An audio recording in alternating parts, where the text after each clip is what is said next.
আপোনাৰ স্বাগতম। পোহৰৰ উৎসৱ দীপাৱলীলৈ মাজত মাথো এটা দিন বাকি। ৰাজ্যবাসীৰ মন মতলীয়া কৰি তুলিছে দীপাৱলীয়ে। দীপাৱলীৰ সামগ্ৰী ক্ৰয় কৰাৰ বাবে বজাৰত ভিৰ বাঢ়িছে গ্ৰাহকৰ। ৰাজ্যজুৰি চলিছে কালী পূজাৰ লগতে দীপান্বিতাৰ প্ৰস্তুতি। মাটিৰ চাকি নিৰ্মাণত ব্যস্ত কুমাৰসকল। ডিব্ৰুগড়ৰ ব্ৰহ্মপুত্ৰৰ পাৰৰ কছাৰী ঘাটত মথাউৰিৰ কাষতে বাস কৰা 4টা পৰিয়ালে বিগত 100 বছৰৰো অধিক কাল মাটি চাকি নিৰ্মাণ কৰি ডিব্ৰুগড়বাসীৰ লগতে বিভিন্ন ঠাইলৈ যোগান ধৰি আহিছে। বনাইছো ইমান ভালকে বিক্ৰী হোৱা নাই, কেলেকে তেলৰ দাম বাঢ়িছে। কোনো 100 ল'ব লাগে 50টা লৈ গৈছে, কাৰোবাক 50টা লাগে 25টা লৈ গৈছে, এনেকুৱা হৈ আছে। চাকিবৰ দামটো আগৰ লিখিয়াই বঢ়াই নাই, নবঢ়াই। ব্যস্ত তিনিচুকীয়াৰ কুমাৰসকলো। দীপাৱলী উপলক্ষে বজাৰতো উপলব্ধ হৈছে ৰং বিৰঙৰ চাকি। পোহৰৰ উৎসৱৰ সমান্তৰালকৈ চলিছে কালী পূজাৰ প্ৰস্তুতি। 3দিনীয়া কাৰ্যসূচীৰে গহপুৰৰ নয়াঘগৰা চাহ বাগানত অনুষ্ঠিত হ'ব কালী পূজা। শ বছৰ গৰকা নয়াঘগৰা কালী মন্দিৰত ইতিমধ্যে চলিছে পূজাৰ প্ৰস্তুতি।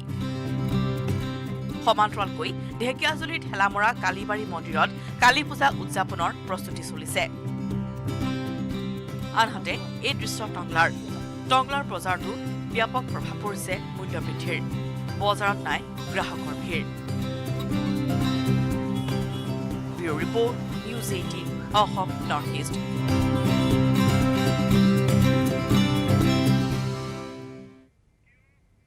2070 চনৰ ভিতৰত ভাৰতক কাৰ্বন প্ৰসম দেশৰূপে গঢ়াৰ অংগীকাৰ প্ৰধানমন্ত্ৰী নৰেন্দ্ৰ মোদীৰ।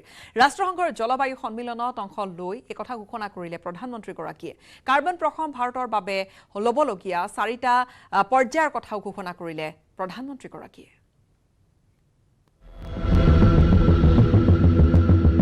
2070 চনত ভাৰত কাৰ্বন প্ৰসম দেশ হোৱাৰ অংগীকাৰ।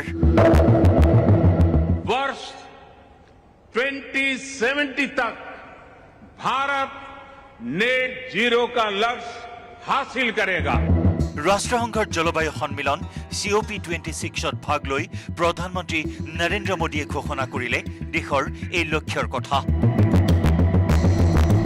কোনো দেশে গাইগুটীয়াকৈ নহয়, বিশ্ব জলবায়ুৰ বাবে সকলো দেশে একেলগে একে লক্ষ্যৰে আগবাঢ়িব লাগিব। সমগ্ৰ বিশ্বই জীৱন ধাৰণৰ পদ্ধতিৰ সলনিৰে সামগ্ৰিকভাৱে গঢ়ি তুলিব লাগিব এক গ্লোবেল মুভমেণ্ট। কাৰ্বন প্ৰসম ভাৰত গঢ় দিয়াৰ বাবে বিভিন্ন ক্ষেত্ৰত দেশে ল'বলগীয়া 4টা পৰ্যায়ৰ কথাও ঘোষণা কৰে প্ৰধানমন্ত্ৰী নৰেন্দ্ৰ মোদীয়ে। आज जरूरत है कि हम सभी लोग एक साथ आकर कलेक्टिव पार्टिसिपेशन के साथ लाइफस्टाइल फॉर एनवायरनमेंट यानी लाइफ को एक अभियान की तरह आगे बढ़ाएं। ये एनवायरमेंटल कॉन्शियस लाइफस्टाइल का एक मास मूवमेंट बन सकता है। आज आवश्यकता है माइंडलेस और डिस्ट्रक्टिव कंजम्पशन के बजाय माइंडफुल और डेलिबरेट यूटिलाइजेशन की। লক্ষণীয়ভাৱে 125 কোটি জনসংখ্যাৰে বিশ্বৰ জনসংখ্যাৰ 17% ভাৰতৰ। ইয়াৰ বিপৰীতে ভাৰতে নিৰ্গমন কৰে 5% কাৰ্বন। উল্লেখযোগ্য যে আমেৰিকা, ব্ৰিটেইনৰ লগতে ইউৰোপীয় সংঘৰ দেশসমূহে 2050 চনৰ ভিতৰত ভাৰতক কাৰ্বন প্ৰসম দেশ হিচাপে গঢ়ি তুলিবলৈ আহ্বান জনাই আহিছিল। গ্লাছগোৰ জলবায়ু সন্মিলনতে ভাৰতৰ প্ৰধানমন্ত্ৰী নৰেন্দ্ৰ মোদীয়ে পূৰ্বে কৰা অংগীকাৰ পালন নকৰাৰ বাবে উন্নত দেশসমূহক সমালোচনা কৰে। क्लाइमेट फाइनेंस को लेकर आज तक किए गए वायदे खोखले ही साबित हुए हैं। भारत की अपेक्षा है कि विकसित देश जल्द से जल्द $1 ट्रिलियन का क्लाइमेट फाइनेंस उपलब्ध कराएं। आज आवश्यकता है कि जैसे हम क्लाइमेट मिटिगेशन में हुई प्रगति को ट्रैक करते हैं, वैसे ही हम क्लाइमेट फाइनेंस को भी ट्रैक करें। उचित न्याय तो ये होगा कि जो देश क्लाइमेट फाइनेंस पर किए अपने वादों पर खरे नहीं उतरे, उन पर दबाव बने।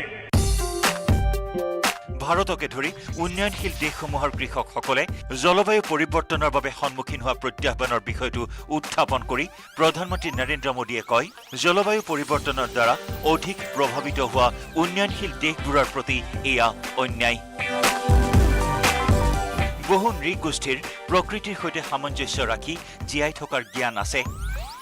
ৰাষ্ট্ৰসংঘৰ অভিযোজন নীতিত এনেবোৰ নিয়মে গুৰুত্ব পাব লাগে। বিদ্যালয়ৰ পাঠ্যক্ৰমত অন্তৰ্ভুক্ত কৰি জ্ঞানৰ এই প্ৰৱাহ নতুন প্ৰজন্মলৈ লৈ যোৱাৰ পোষকতা কৰে ভাৰতৰ প্ৰধানমন্ত্ৰী নৰেন্দ্ৰ মোদীয়ে। দেওবাৰে নিশা ৰোমৰ পৰা গ্লাছগোলৈ উৰা মাৰিছিল প্ৰধানমন্ত্ৰী মোদীয়ে। গ্লাছগোৰ অনুষ্ঠানস্থলীত ভাৰতৰ প্ৰধানমন্ত্ৰীগৰাকীক ব্ৰিটিছ প্ৰধানমন্ত্ৰী বৰিছ জনছন আৰু ৰাষ্ট্ৰসংঘৰ মহাসচিব এণ্টনিঅ গুটেৰেছে আদৰণি জনায়। भारत 2030 तक अपनी नॉन फोसिल एनर्जी कैपेसिटी को 500 गीगावाट तक पहुंचाएगा। भारत 2030 तक अपनी 50% एनर्जी रिक्वायरमेंट रिन्यूएबल एनर्जी से पूरी करेगा। News desk report, news 18 Assam north east. 2030 तक के कुल प्रोजेक्टेड कार्बन एमिशन में 1 बिलियन टन की कमी करेगा। আৰু এইখিনিতে আন এটা বিৰতি লৈছো। আটাইতকৈ সবল আৰু সতেজ cement Surya cement. Surya cement, অটুট ঘৰ, অটুট অসম।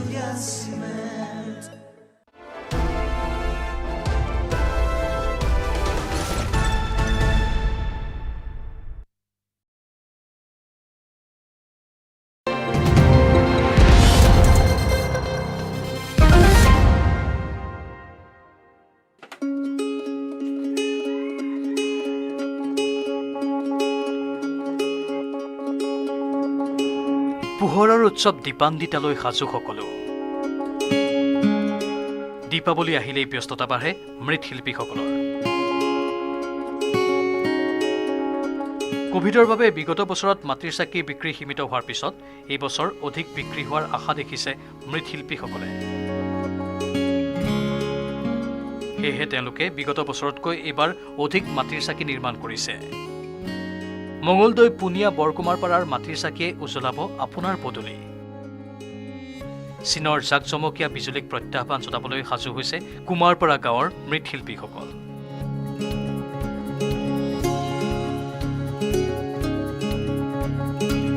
শিল্পীৰ কোমল হাতৰ পৰশত প্ৰাণ পাই উঠিছে সৰু ডাঙৰ আকাৰৰ বিভিন্ন চাকি।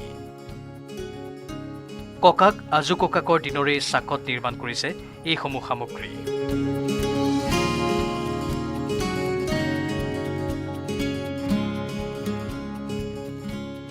পুনিয়া বৰকুমাৰপাৰাৰ বেছি সংখ্যক লোকেই মাটিৰ সামগ্ৰী বনাই পোহপাল দিয়ে নিজৰ পৰিয়ালক।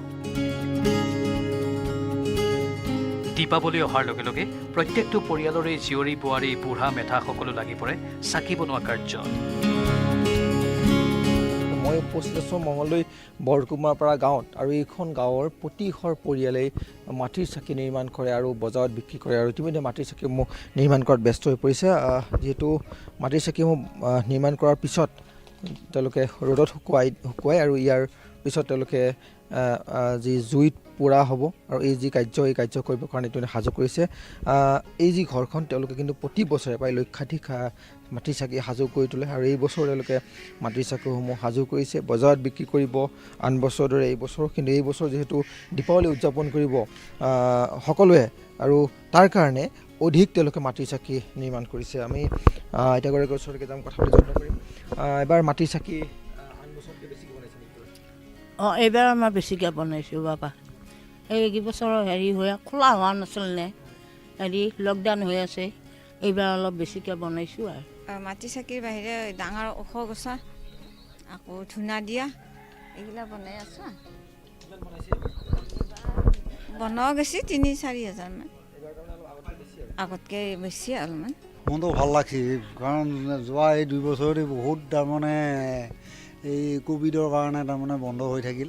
এই বছৰ চৰকাৰে খোলা দিছে, এই সময়ৰ কাৰণে ৰখি থাকোঁ, কাৰণ এটা প্ৰত্যেকৰে এটা ছিজন, প্ৰত্যেকে চাকি বন্তি কিনি নিয়ে, গতিকে এই মানে ছিজনটোলৈকে আমি ৰখি থাকোঁ।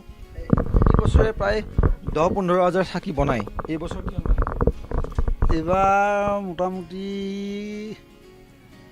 40-50 হাজাৰমান বনাইছোঁ। এইবাৰ অলপ বেছিকৈ বনাইছোঁ, খোলা দিয়াৰ কাৰণে মনটো খুব ভাল লাগিছিল। আপুনি এইবিলাক মঙলদৈত বিক্ৰী হ'ব। 1 নম্বৰতে মঙলদৈত, 2 নম্বৰতে বঙলাগড় আৰু 3 নম্বৰত ঘৰৰ পৰা বেপাৰীবিলাকে লৈ যায়।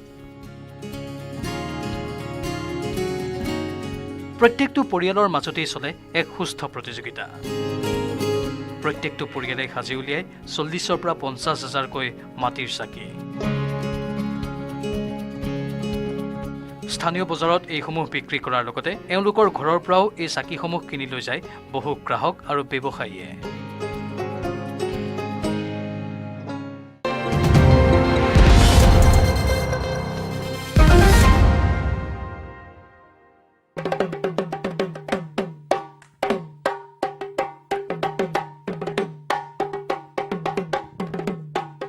গহপুৰৰ এগৰাকী বহুমুখী প্ৰতিভাৰ অধিকাৰী মহিলা, জীৱন সংগ্ৰামৰ অন্য এক নিদৰ্শন লক্ষী বৰা।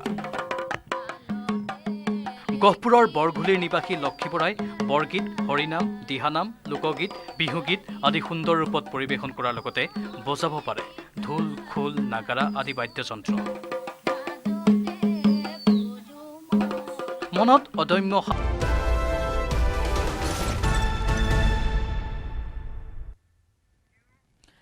স্বাভাৱিক জীৱন ব্যাহত নোহোৱাকৈ অসম চৰকাৰে অব্যাহত ৰাখিব কোভিড বিৰোধী যুঁজখন। কোভিড নিয়ন্ত্ৰণৰ ক্ষেত্ৰত সচেতন হৈ আছে চৰকাৰ।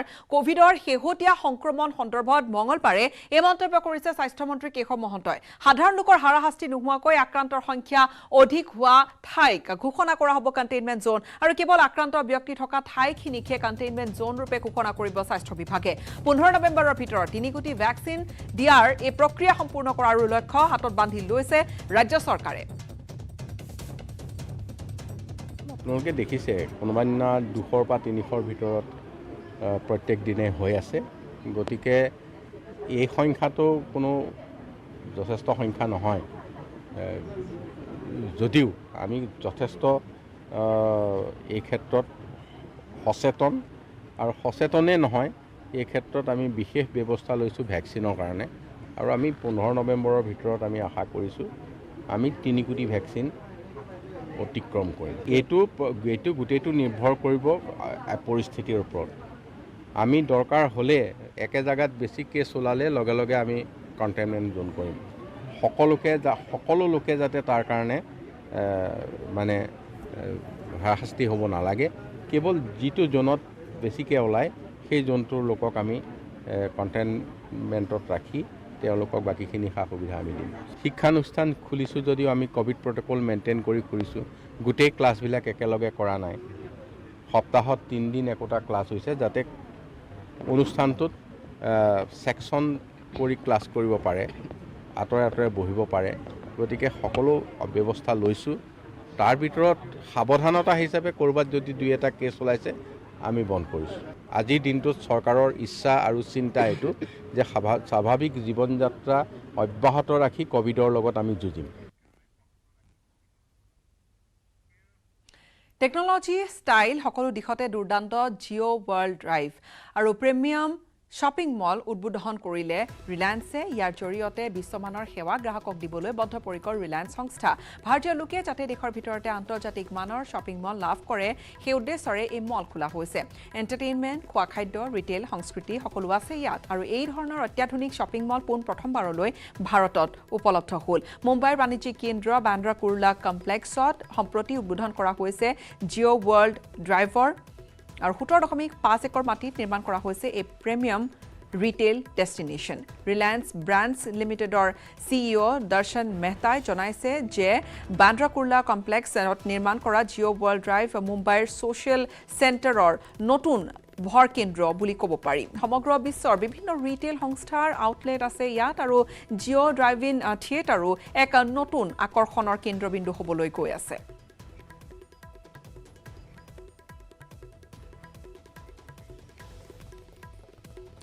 টেকনলজি ষ্টাইল সকলো দিশতে দুৰ্দান্ত জিঅ' ৱৰ্ল্ড ড্ৰাইভ আৰু প্ৰিমিয়াম শ্বপিং মল উদ্বোধন কৰিছে ৰিলায়েন্সে ইয়াৰ জৰিয়তে বিশ্বমানৰ সেৱা গ্ৰাহকক দিবলৈ বদ্ধপৰিকৰ ৰিলায়েন্স সংস্থা ভাৰতীয় লোকে যাতে দেশৰ ভিতৰতে আন্তৰ্জাতিক মানৰ শ্বপিং মল লাভ কৰে সেই উদ্দেশ্যৰে এই মল খোলা হৈছে আৰু ইয়াকে লৈ যথেষ্ট আশাও দেখা গৈছে এণ্টাৰটেইনমেণ্ট খোৱা খাদ্য ৰিটেইল সংস্কৃতি সকলো আছে ইয়াত এই ধৰণৰ অত্যাধুনিক শ্বপিং মল প্ৰথমবাৰলৈ ভাৰতত উপলব্ধ হ'ল মুম্বাইৰ বাণিজ্যিক কেন্দ্ৰ বান্দ্ৰা কুৰ্লা কমপ্লেক্সত সম্প্ৰতি উদ্বোধন হৈছে জিঅ' ৱৰ্ল্ড ড্ৰাইভৰ আৰু 17.5 একৰ মাটিত নিৰ্মাণ কৰা হৈছে এই premium retail destination Reliance brands লিমিটেডৰ CEO দৰ্শন মেহতাই জনাইছে যে বান্দ্ৰা কুৰ্লা কমপ্লেক্সত নিৰ্মাণ কৰা জিঅ' ৱৰ্ল্ড ড্ৰাইভ মুম্বাইৰ ছ'চিয়েল চেণ্টাৰৰ নতুন কেন্দ্ৰ বুলিও এক প্ৰকাৰ ক'ব পাৰি